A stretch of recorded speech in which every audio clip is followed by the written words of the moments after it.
शहीद है मुझे कहता है 9 मई की मजम्मत करो। मैं 9 मई की मजम्मत करता हूं, लेकिन उस एक आपकी वाली मजम्मत नहीं करता।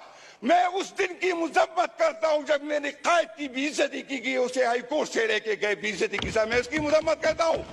मैं उसकी मजम्मत करता हूं कि हाई कोर्ट का चीफ जस्टिस जो खामोश रहा वो हाई कोर्ट में हुआ है, उसमें उसकी मजम्मत करता हूं। मैं उसकी मजम्मत करता हूं जो 34 शहीद मेरे हुए, मैं उसकी मजम्मत करता हूं जो 200 लोग में जख्मी हो गए।